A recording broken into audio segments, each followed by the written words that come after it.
다 같이 기도하시겠습니다. 말씀으로 세상을 창조하신 전능하신 하나님, 그 귀하신 뜻에 따라 새 사람을 주관하시는 하나님의 은혜로 주님의 전에 나와 찬송과 예배로 하나님께 경배와 감사를 올려드리오니 기뻐 받아 주시옵소서. 그러나 하나님 아버지, 주님의 사랑과 은혜 가운데 살면서 주님의 사랑과 은혜를 깨닫지 못하고 말씀에 불순종하였는지, 명하신 명령에 순종을 하였는지, 주님의 영광을 드러내기보다는 자신의 욕심을 내세웠는지, 말씀대로 살기보다는 인간의 보잘것없는 생각대로 살아온 생활이었는지 이 시간 돌아보게 하시고, 제 삶이 하나님의 길이 아닌 세상의 길을 택하여 걸어왔다면 이 시간 진정으로 회개하오니 하나님 불쌍히 여기시고 주님의 보혈의 피로 깨끗하게 씻어 주시옵소서. 주여, 이 거룩한 주일 주님의 사랑과 은혜를 사모하는 간절한 마음으로 당신을 찾아온 성도들에게 한량없는 자비를 베풀어 주시옵소서. 병마와 싸우며 신체의 나약함 중에 있는 성도를 도와주시며 세상의 유혹과 풍파로 힘들어하는 성도들에게 새 힘과 용기를 주옵소서. 가정의 여러 문제와 경제적인 문제로 고민하며 간구하는 기도를 주께서 들으시고 친히 응답하여 주셨기를 바라옵나이다. 또한 저의 눈이 하나님을 바라보게 하시고 저의 삶의 걸음걸이가 하나님을 향하게 하시며 하나님 나라를 위하여 말하며 행동하게 하시며 말로만 하나님을 전파하는 것이 아니라 저의 삶을 통하여 하나님을 전파하는 저희들로 보혜사 성령이여 인도하여 주시옵소서. 이 민족을 붙들어 주시는 역사의 주관자이신 하나님 아버지, 이 시대가 주님의 손에 달렸사오니 이 민족을 궁일이 여겨 주시옵소서. 이 나라가 하나님 눈에서 떠나지 않게 하시며 이 나라가 공의로운 나라가 되며 모든 백성들이 존귀함을 받게 하시며 사람의 어리석은 생각에 의해서가 아니라 하나님의 섭리에 의해서 다스려지는 귀한 나라가 되어지기를 원하옵나이다. 특히 남과 북으로 찢기고 이로 인하여 당리당략과 일부 그릇된 정치인들로 돈과 서로 젊은이들이 남과 여성으로 갈라져 다투는 이 나라를 보고 있노라면 가슴이 아프고 이를 넘어서 숨이 제대로 쉴 수 없는 이 세상을 보고 있노라면 주님께서는 얼마나 아파하실지 저로서는 가늠할 수가 없습니다. 하지만 하나님, 저들을 불쌍히 여겨 주시옵고 어리석은 저들이 하나님의 말씀을 진정으로 깨달아 하나님의 나라와 정의가 이 땅과 전쟁으로 약자들이 희생당하는 모든 곳에 속히 임하길 기도드립니다. 주님, 진정한 하나님 나라가 속히 임하길 원하는 주님 자녀들의 기도에 응답하옵소서. 이 땅 한반도와 평화가 사라진 모든 나라가 새하늘과 새 땅으로 건설되는 날이 속히 오도록 허락하여 주옵소서. 이 시간 예배를 위해 기도드립니다. 교회를 위해 봉사하는 각 기관과 당회, 성가대, 교회학교, 남녀신도회, 청년회와 모든 성도님들에게 하나님의 큰 은혜를 내려주시길 기도합니다. 하나님 아버지, 오늘 말씀을 전하실 목사님께 함께 하셔서 거룩한 하나님의 제단에 서시기에 합당하게 하시고 당신의 진리의 말씀을 선포하는데 부족함 없는 능력과 성령의 성령을 더하여 주옵소서. 두 분 목사님의 가정을 하나님의 은혜로 돌봐주시며 영육의 건강도 허락하셔서 온전히 몸된 교회와 양들을 위하여 사역 잘 감당할 수 있는 능력을 더하여 주시옵소서. 이 모든 말씀 우리를 위해 십자가에 달리신 예수님의 사랑으로 간절히 기도드리옵나이다.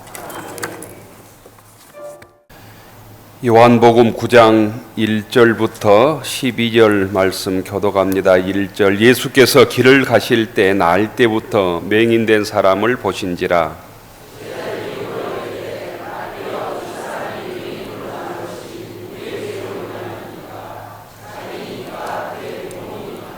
예수께서 대답하시되 이 사람이나 그 부모의 죄로 인한 것이 아니라 그에게서 하나님이 하시는 일을 나타내고자 하심이라.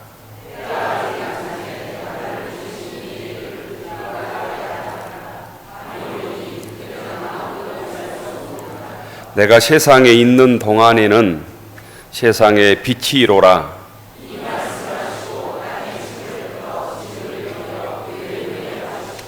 이르시되 실로암 못에 가서 씻으라 하시니 실로암은 번역하면 보냄을 받았다는 뜻이라. 이에 가서 씻고 밝은 눈으로 왔더라.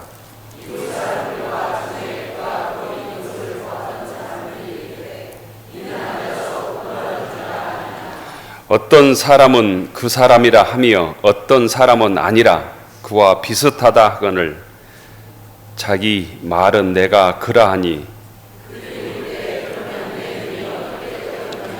대답하되 예수라 하는 그 사람이 진흙을 이겨 내 눈에 바르고 나더러 실로암에 가서 씻으라 하기에 가서 씻었더니 보게 되었노라. 그들이 이르되 그가 어디 있느냐 이르되 알지 못하노라 하니라. 아멘. 찬양해 주신 성가대 감사합니다. 2월 셋째 주일 복된 주일을 맞이해서 교회에 나오신 모든 교우들께 하나님의 은총과 주의 축복이 함께하길 기원합니다. 옆 사람을 인사하시죠. 반갑습니다. 잘 나오셨습니다. 주님의 평화가 여러분에게, 주님의 평화가 성가대원들에게 표와 함께 하겠습니다. 여호와를 앙망하는 자는 새 힘을 얻으리라. 여호와를 앙망하는 자는 새 힘을 얻으리라. 건강하신지 모르겠습니다. 독감들이 심하다는 얘기를 듣는데요. 이제부터 환절기인데 건강관리 잘 하실 수 있기를 바랍니다. 추위가 남아있지만 내일 모레가 대동강물도 풀린다는 우수절기입니다. 새봄이 본격적으로 저희들 곁에 찾아올 겁니다. 이 시간 새봄뿐만 아니라 주님께서 봄 같은 은혜를 저희들에게 주시기를 바랍니다. 도로에서, 고속도로나 도로에서 큰 사고가 나면 세 종류의 차가 달려온다고 그럽니다. 그 세 종류의 차는 첫째로는 경찰차, 두 번째는 119 구급차, 그 다음에 세 번째는 레카차가 달려온다고 그러는데요. 차들이 달려오는 목적이 다르답니다. 경찰차의 관심은 사고 현장의 보존과 누가 잘못했는지, 누가 가해자인지, 누가 피해자인지 여기에 목적이 있답니다. 사고의 잘잘못을 따져서 가해자와 피해자를 가려주고 스프레이를 뿌리고 사진을 찍고 사고 원인을 밝히는데 경찰차가 달려온 목적이 있다고 하더라고요. 또 사고가 나면 번개처럼 달려오는 게 레카차입니다. 이 레카차는 다친 사람에게 별로 관심이 없습니다. 망가진 차를 견인해 가서 경제적 이득을 취하는 데 목적이 있는 거죠. 셋째는 119 구급차입니다. 119 구급차는 사고 원인에 별 관심이 없고 다친 사람에게 관심이 있답니다. 다친 사람들을 응급 치료하고 또 다친 사람들을 병원으로 이송하는 데 119 구급차의 목적이 있습니다. 누가 잘못했는지, 누가 가해자인지, 누가 피해자인지 별 관심이 없습니다. 생명을 구하는데 119 구급차 대원들의 관심이 있는 거죠. 사고가 났을 때 달려온 세 종류의 차에 탄 사람들의 관심이 다르듯 오늘 성경의 얘기도 예수님의 관심과 제자들의 관심이 전혀 다른 것을 우리가 볼 수 있습니다. 이 자리에 왔지만 우리가 어떤 마음으로 여기에 앉아 있느냐에 따라서 전혀 관심이 다를 수 있습니다. 몇 명 모였느냐에 관심을 둔 사람일 수도 있고 점심 식사에 관심을 둔 사람일 수도 있고 목사님이 오늘 얼마나 설교를 잘하는가에 관심을 둔 사람도 있고 오늘 성경이 어떤 말을 나에게 주는가 여기에 대한 관심이 있는 사람도 있을 것 같아요. 오늘 성경에 보면 시각장애인, 우리 성경에는 맹인이라고 되어 있는데 예전에는 소경이라고 그랬고 맹인이라는 말이 표준말 같은데 지금 말로 얘기하면 시각장애인이라고 해야 맞을 것 같습니다. 시각장애인이 나옵니다. 시각장애인을 바라보는 예수님의 관심과 제자들의 관심이 전혀 달랐다는 거예요. 신앙은 뭐냐? 제자들의 관심의 그 눈을 예수님의 눈으로 바꾸는 게 신앙입니다. 예수님의 관심을 제자들의 관심으로 바꾸는 게 신앙이 아니고, 신앙은 내가 이렇게 맹인을 바라보았는데, 소경을, 시각장애인을 바라보았는데 예수님은 이렇게 바라보구나, 이걸 배우고 예수님의 관점으로 내 생각을 바꾸는 게 신앙이라는 거예요. 한국교회는 이게 안 되니까 문제인 거죠. 모두 자기의 생각, 예수님의 생각을 자기의 생각으로 바꾸려고 하기 때문에 이 한국교회에 여러 가지 문제가 나타나고 있는 거죠. 흔히 사람들은 자신의 틀 안에서 모든 사건을 해석하고자 합니다. 자신의 사고의 틀을 벗어나면 참지 못하고 상대방에게 손가락질하고 잘못했다고 그러죠. 쉽게 자기 좋을 대로 속단을 한다는 거예요. 이런 예들을 한 두 가지만 들어보면, 19세기에 영국의 가장 유명했던 설교가가 스펄전이라고 하는 목사님이 계십니다. 교회 안 다녀도 스펄전 목사님 하면 대부분 들어보았을 목사님인데요. 이 목사님은 설교의 황태자라고 일컬어졌습니다. 설교의 황태자라고. 이분이 설교하면 그 도시 전체가 회개했다, 이런 얘기까지 전해져 옵니다. 그런데 스펄전 목사님이 가장 아끼고 사랑했던 게 뭔지 아십니까? 담배였습니다. 담배. 하루에 담배를 몇 값을 피는지 몰랐어요. 대단한 애연가였습니다. 한국교회 정서에서는 이해가 안 되는 일이지만, 그 유럽 사람들에게는 담배가 전혀 신앙과는 무관했습니다. 담배 끊지 말란 소리가 아닙니다. 담배 피는 사람이 있으면 끊으십시오. 건강에도 좋습니다. 담배를 핀다고 소위 잘못된 신앙이 아니다는 거예요. 한국 정서에는 이해가 안 되지만, 구한말 어떤 선교사가 여름 오후에 땀을 뻘뻘 흘리면서 테니스 치는 선교사에게 이렇게 말했다고 그러잖아요. 머슴을 시키지 왜 그렇게 힘든 일을 하시오, 이랬다잖아요. 테니스 운동하는 선교사에게 머슴을 시키지 왜 그렇게 힘든 일을 손수하시오, 이렇게 얘기를 했다고 그러잖아요. 자기의 인식의 틀 속에서 그 운동하는 모습을 그렇게 얘기했던 것이죠. 신앙의 성숙은 자신이 갇혀있는 인식의 틀을 깨는 일입니다. 신앙인은 끊임없이 자신의 인식의 틀을 넓혀가고 심야시켜 나가는 것입니다. 좋은 신앙인은 자기의 생각을 강고하게 하는 것이 아니라, 성경 말씀이 아니면 내 생각도 틀릴 수 있어, 내 정치적 주관도 틀릴 수 있어, 내 사고 상식도 틀릴 수 있어, 이렇게 생각하고 상대방의 말을 경청하고 상대방을 용납하고 상대방으로 또 배우려고 하는 자세를 갖고 있는 사람이 좋은 신앙인이라는 거예요. 성경을 외우고 그 율법에 의지해서 사는 사람이 좋은 신앙인이 아니라, 이런 측면에서도 한국인은 그 반대 신앙인들이 너무 많기 때문이에요. 새벽 기도는 하고 주일 성수하고 11조는 하지만 그것이 율법화돼서 남을 용납하지 못하고 다른 사람을 인정하지 못하고 차별하고 혐오하는 사람들이 기독교 중에 많아지기 때문에 문제라는 거예요.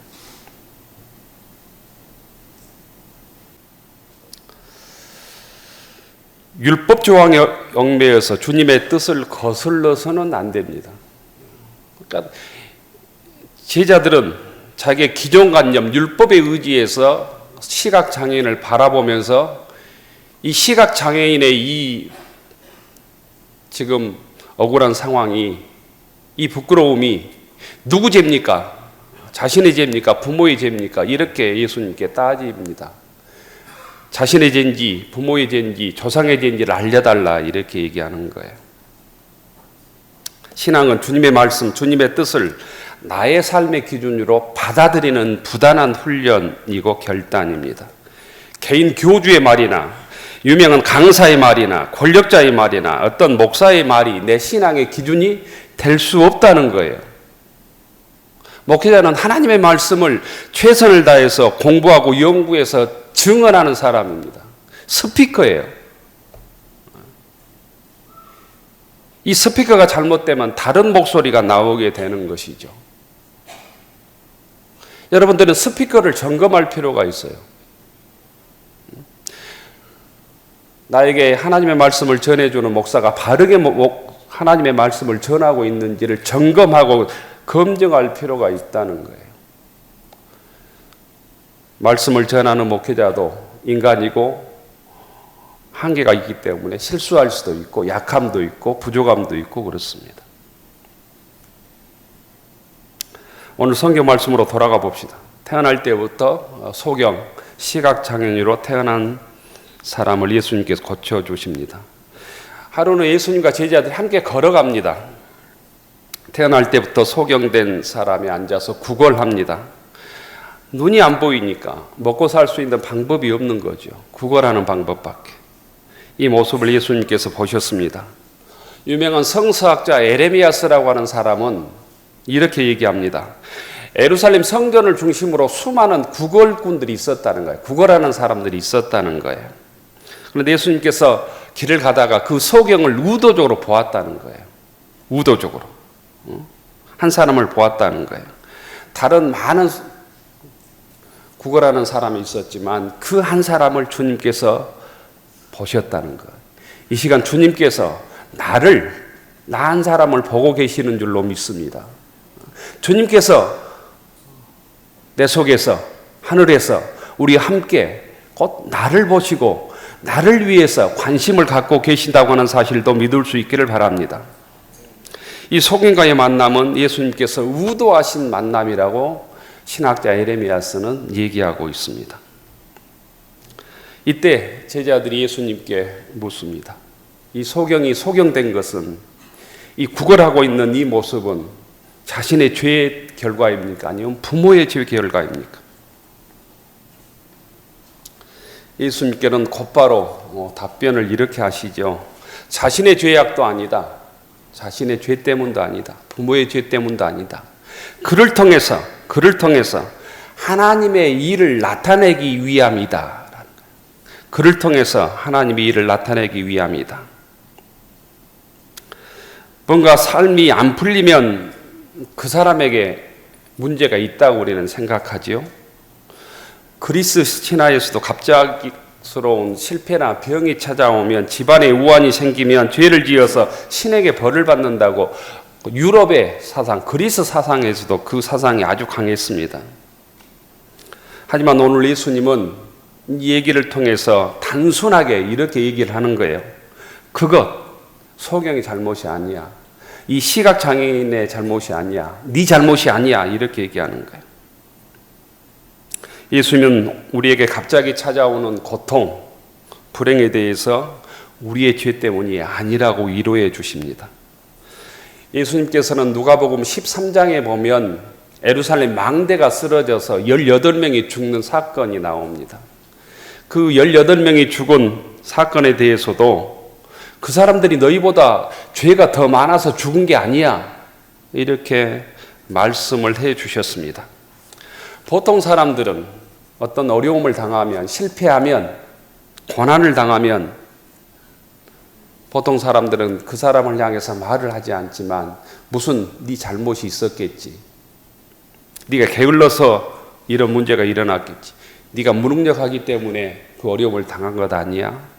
이렇게 보이지 않게 속으로 손가락질합니다. 하지만 예수님께서는 그 반대편에 소경의 편에 서 주십니다. 오늘 주인공 시각장애인 앞을 못 보고 가난하게 사는 소경을 주님께서는 편들어 주시는 것이죠. 네 잘못이 아니야. 저 사람 잘못이 아니다. 오늘 이 시간 세상을 바라보면서 실패하고 어려운 가운데 있는 사람들에게 뭔가 게을러서 뭔가 잘못을 했기 때문일 거야. 능력이 없어서 때문일까 이렇게 생각하지 마시고 주님 편에 저희들이 설 수 있기를 바랍니다. 지난 2월 10일 날 대전의 한 초등학교에서 40대 여교사에 의해서 피살된 1학년 그 하늘이라고 하는 어린아이가 있었지 않습니까? 선생님으로부터 보호를 받아야 될 어린아이가 우울증이 심한 선생님으로부터 죽임을 당한 사건이 있었습니다. 이 사건에서도 하늘의 잘못이 아니라는 거예요. 네 잘못이 아니라는 거예요. 살다 보면 우리에게 찾아오는 원치 않는 아픔들이 여러 가지가 있습니다. 갑작스러운 큰 병을 우리가 맞이할 때도 있고요. 사랑하는 사람이 갑자기 세상을 떠날 때도 있습니다. 사업이 안 되어서 경제적으로도 힘든 과정을 겪고 있는 사람도 있고 부도가 난 사람도 있습니다. 이때 주님께서는 우리들에게 말씀하십니다. 네 잘못이 아니다. 예수 믿는 우리들에게도 성도들에게도 삶의 무게는 똑같이 다가옵니다. 예수 믿는 신앙인에게도 똑같이 질병은 찾아옵니다. 성숙한 믿음은 그 약함과 질병 속에서도 그럼에도 불구하고 주님께서 나와 함께 하시고 그 어려움 속에 나를 위로하시고 나에게 격려하시고 그 어려움을 이겨낼 수 있는 힘을 주신다고 하는 사실입니다. 부모의 죄악 때문이야, 네 죄악 때문이야, 네 게으름 때문이야, 네가 기도를 안 해서 그래, 그렇게 말하지 않는다는 거예요. 약함 속에서도 주님께서는 우리를 신뢰하시고 우리를 위로하시고 우리를 격려하시고 새 힘을 주시는 분이 주님이심을 믿을 수 있기를 바랍니다. 예수님은 앞 못 보는 이에게, 이 시각장애인에게 네 잘못이 아니야 라고 말씀하신 후에 그에게 하나님의 나타나시는 일을 드러내고자 합니다. 이렇게 말씀해 주십니다. 곧 예수님은 그 소경의 미래를 열어놓으신 말씀을 하신 거예요. 부모의 죄악 때문이야. 네 죄악 때문에 네가 소경으로 살게 된 거야. 이게 전혀 소망 없는 곧 진단의 말씀인데 예수님께서는 그렇게 말씀하지 아니하시고 이 일을 통해서 너를 통해서 하나님의 일을 나타내고자 함이야. 곧 소경의 미래를 열어놓으신 말씀이라는 거예요. 소경의 미래가 열려있고 그 소경에 대한 하나님의 섭리가 있다는 말씀입니다. 지금부터 너를 통해서 어떻게 하나님께서 역사하시는지 기대해도 돼. 이렇게 말씀하시는 거예요. 제자들은 전생에 무슨 죄가 너에게 있었을까? 이 과거형의 질문을 하는 것입니다. 그러나 예수님께서는 하나님이 하시는 일을 있다고 하는 미래지향적인 얘기를 하고 있는 것입니다. 똑같은 상황에서도 어떤 믿음으로 세상을 바라보느냐, 어떤 믿음으로 나의 실패와 어려움과 질병을 바라보느냐에 따라서 미래가 달라지게 되어 있습니다.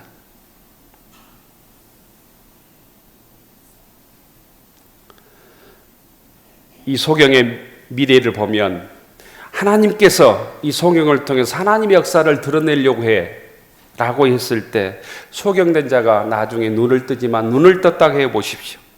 많은 사람들이 예수님을 영접할 것입니다. 소경 자체도 영접할 것입니다. 그 일을 통해서 하나님의 역사와 하나님의 영광이 드러날 것입니다. 예수님께서는 그 말씀을 하시고 오늘 4절과 5절에 이렇게 얘기합니다. 지금은 낮이다. 밤이 아니다. 낮이다.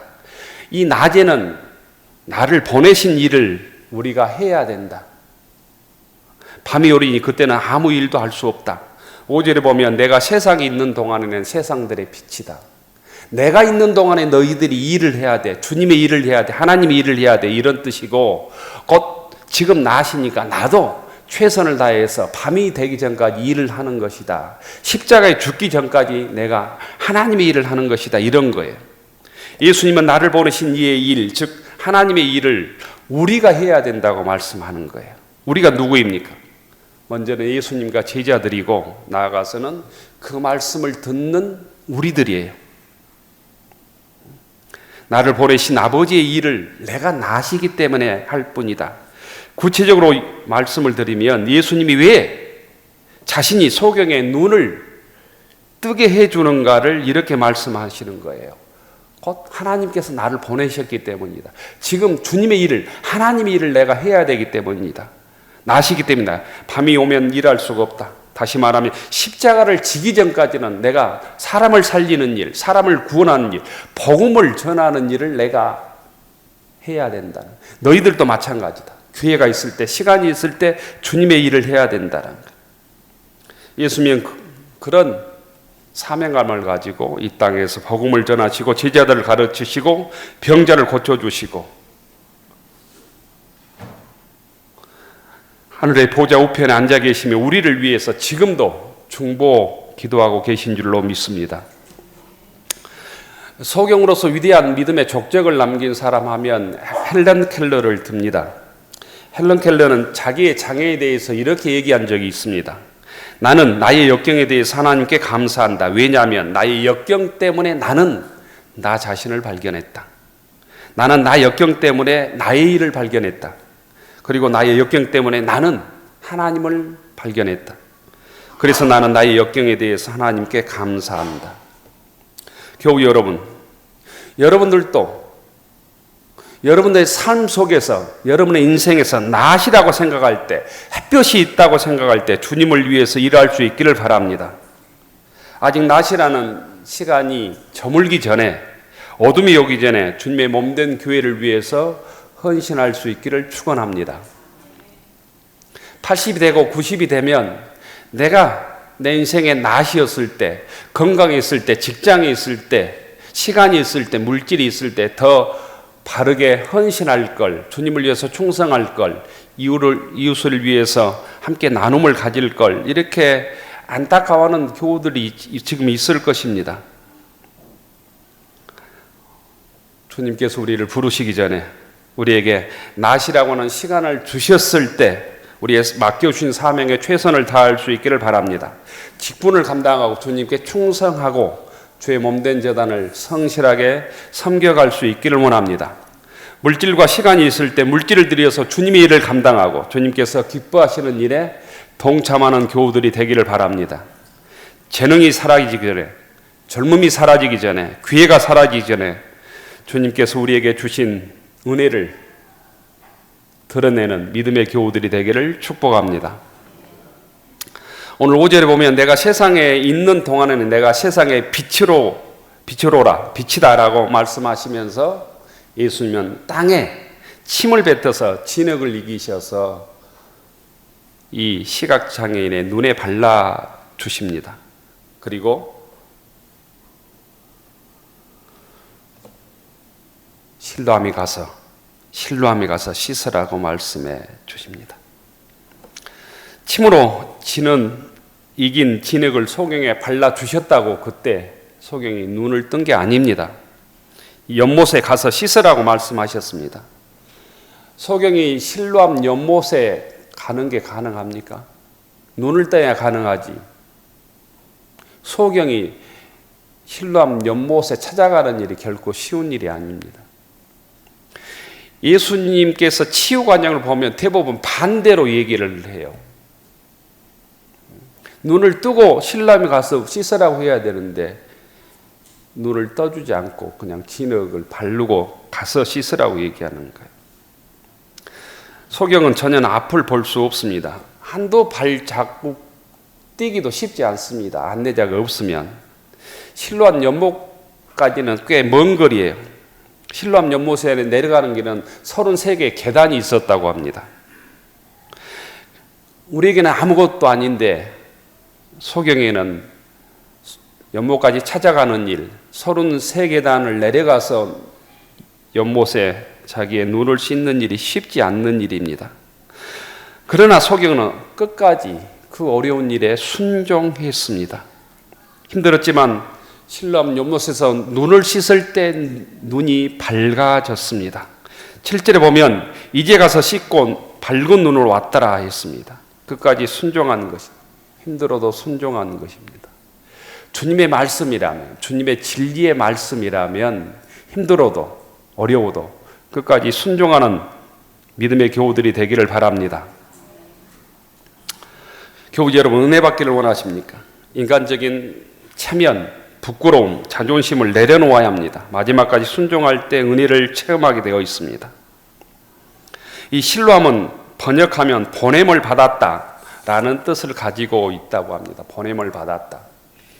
이 실로암은 어떤 곳에서 터널을 뚫어서 연못을 만들어 놓은 곳입니다. 정확히 얘기하면 이 예루살렘 성 밖에 기온샘이라고 하는 샘이 있습니다. 기온샘, 처녀의 우물이라고 하는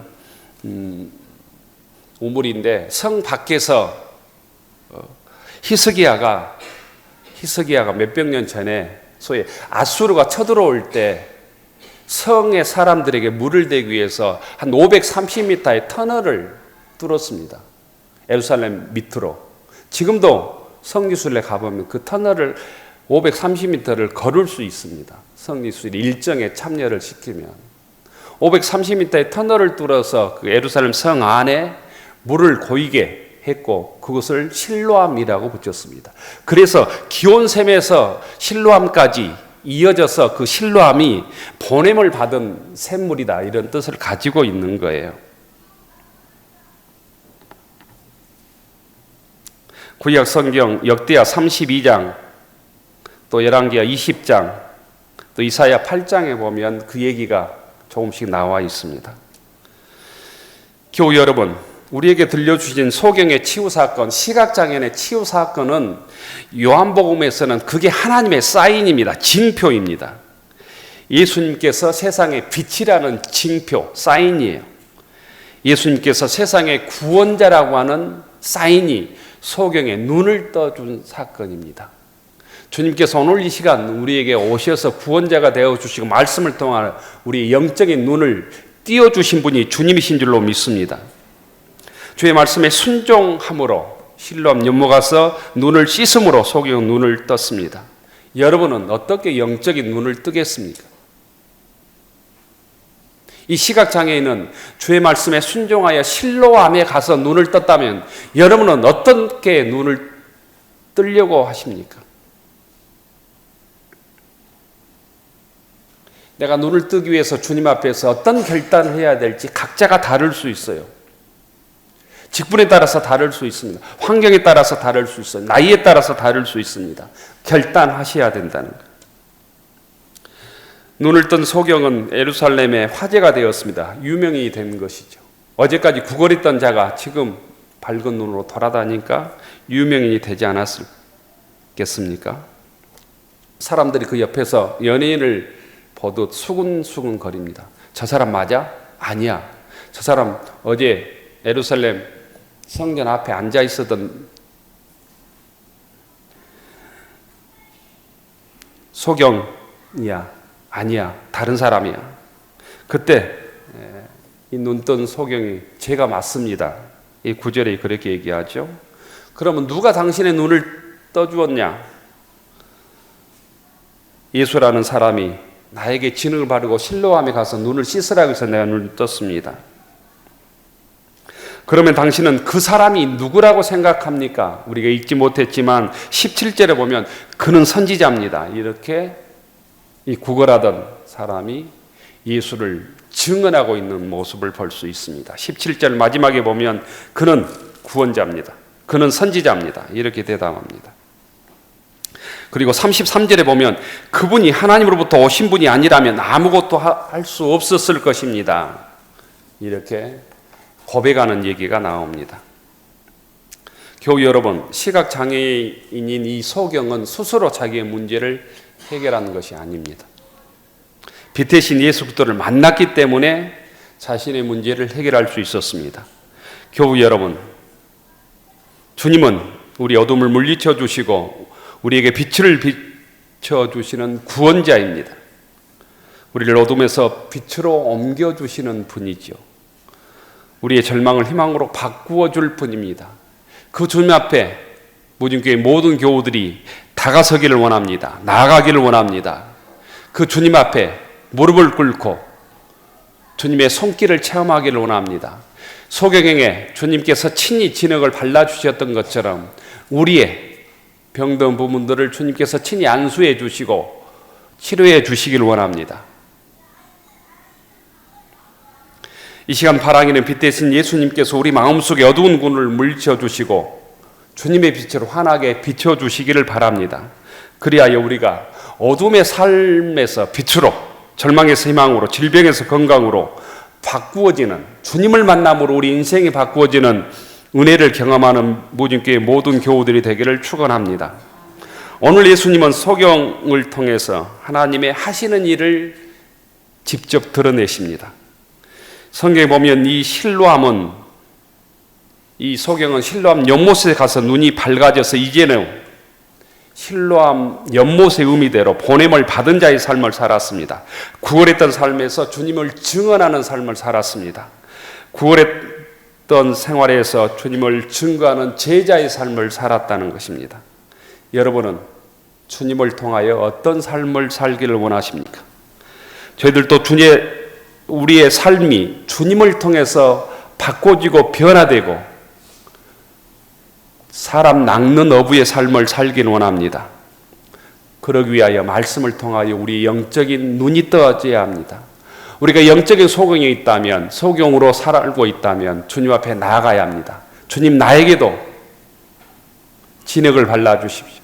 실로암에 눈을 씻게 하여 주시옵시오. 그리고 눈을 떠서 주의 일을 증거하게 해주십시오. 내 인생에 지금 하나님께서 낮이라는 시간을 주셨는데, 빛을 비춰주셨는데, 나를 통하여, 내 삶을 통하여, 내 인생을 통하여, 내 가정을 통하여 주의 빛을 드러내는 주의 일에 동참하게 해주십시오. 이렇게 기도하는 믿음의 교우들이 되기를 원합니다. 무진교회 모두 교우들이 영적인 소경으로 사는 것이 아니라 소경이었지만 주님으로 인하여 눈을 뜨고 하나님의 영광을 드러내고 하나님의 빛을 바라보고 빛된 삶을 살아가는 무진교회 모든 교우들이 되기를 축원합니다. 기도하겠습니다.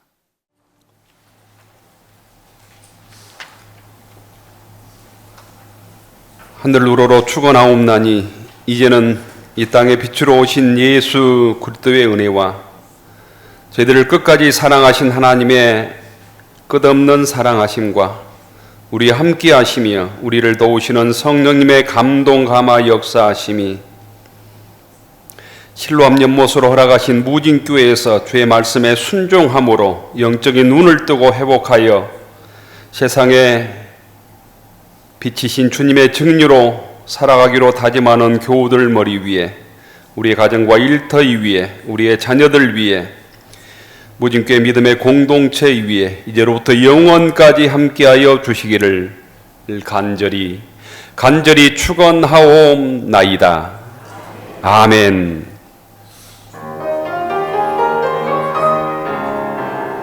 아